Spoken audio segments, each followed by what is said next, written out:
viewers, thanks for joining us on Lina TV News. I'm Aisha Gambo Nazu. First, the headlines. No fewer than 14,342 persons are in various internally displaced persons in Niger State. So far, about 120 flights have taken Nigerians to Saudi Arabia for pilgrimage. The House of Representatives has called on the President to set up inquiries on incessant jailbreaks.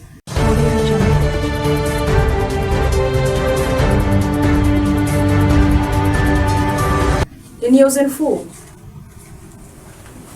The Director General of Niger State Agency for Internally Displaced Persons (IDPs), Honorable Njuma Suleiman Nalungu, has stated that no fewer than 14,342 internally displaced persons are presently in IDP camps set up by the state government to provide temporary shelter for those affected by insecurity challenges in the state.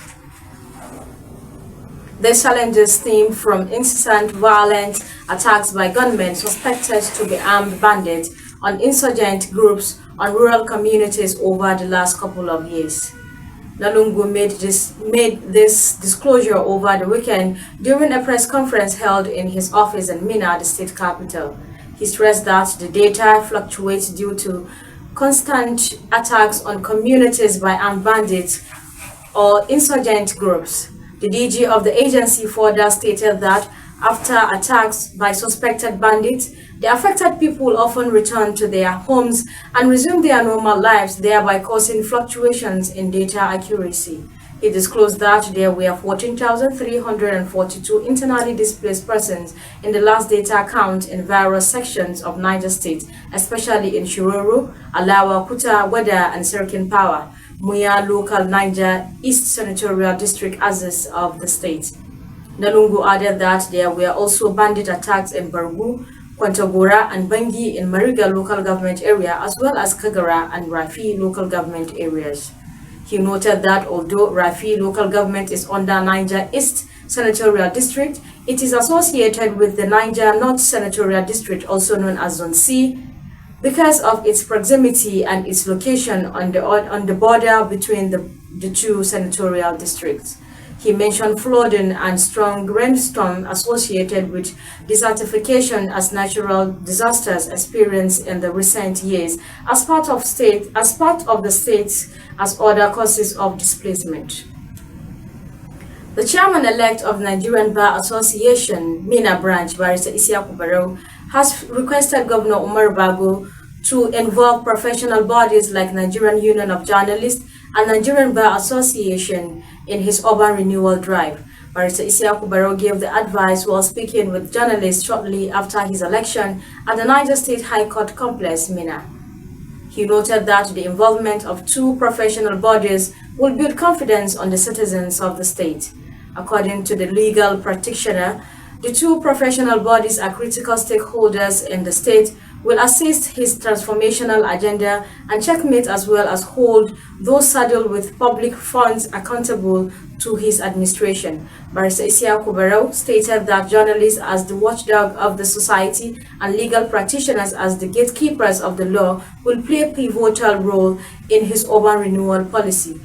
He added that his leadership as chairman of the Nigerian Bar Association, Minna Branch, will ensure that the rule of law and human rights are given the deserving place under his tenure, stressing the need for the independence of the judiciary to prevail. The chairman and chief executive officer, National Hajj Commission of Nigeria, Jalal Arabi, has disclosed that no fewer than 120 flights have airlifted Nigerians to Saudi Arabia for the holy pilgrimage. Arabi also revealed that pilgrims will start returning to Nigeria on June 22, 2024. He disclosed this while briefing journalists in Abuja on the completion of the first phase of the Hajj operation of 2024. The House of Representatives has urged President Bola Ahmed TINUBU to immediately set up a judicial panel of inquiry on prison attacks in the country and ensure that such assaults on the entire security apparatus of Nigeria do not recur.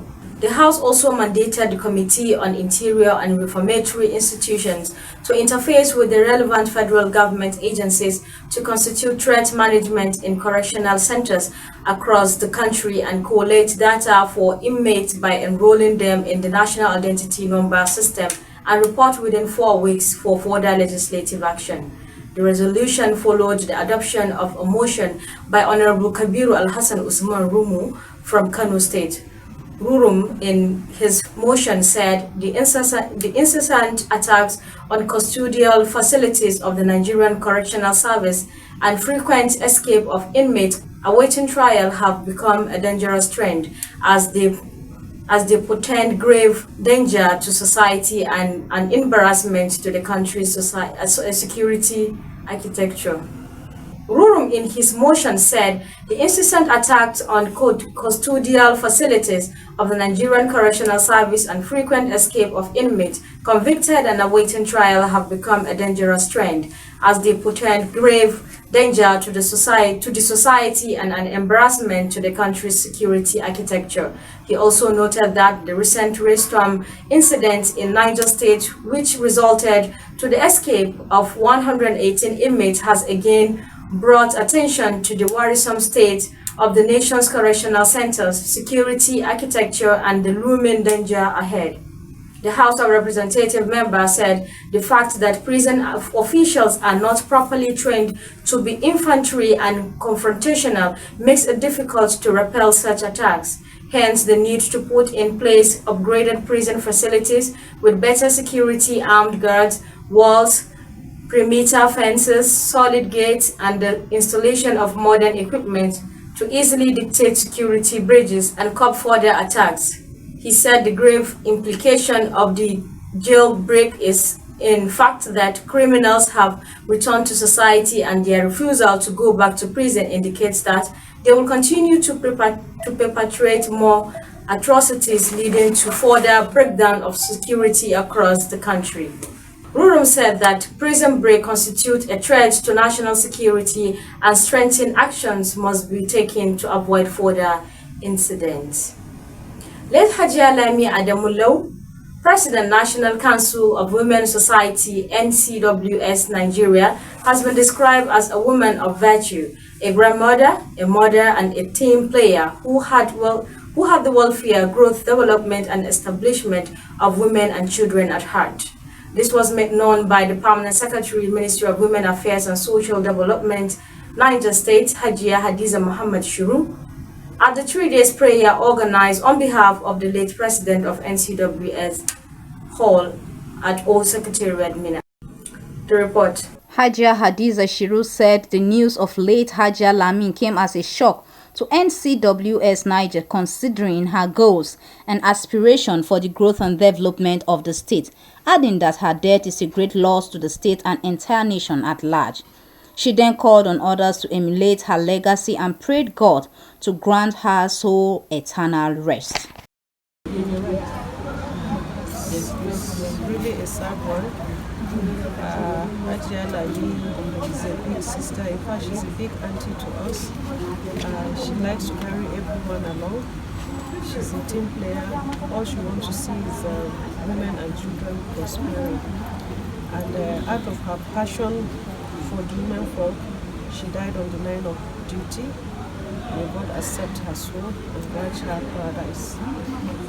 The legacies she left behind, carried on by those she left behind, and we wish her family the fortitude to bear this loss. It's really a great loss, not just to NCWS, but to Nigeria as a whole. She was a great woman. The late Hajia Lami is a team player, and I'm sure all her executive members have seen what she's been doing and will carry on with what she has been doing. The legacies she left behind are there to see. The NCWS was almost dead when she came in, and she revitalized it within how many years. So I'm sure, even as a tribute to her, they will not allow it to go back to where it was. In an interview, the state president NCWS, Mrs. Justina Yakubu, expressed grief over the loss of Hajia Lamin, saying, The national president had a lot of plans in her agenda for Niger State, which has all been cut short. Part of late Hajia Lamin's plan, as explained by the state president, was to give an award to the former governor Muhammad Umar Bago for women inclusiveness in his cabinet. She prayed that God grants the family, state and nation the fortitude to bear the irreplaceable loss. Prayers were offered for the reposed soul of late Hajia Lamin, with lots of NCWS women in attendance. I am Anna Asibi Moses, reporting for Lina TV.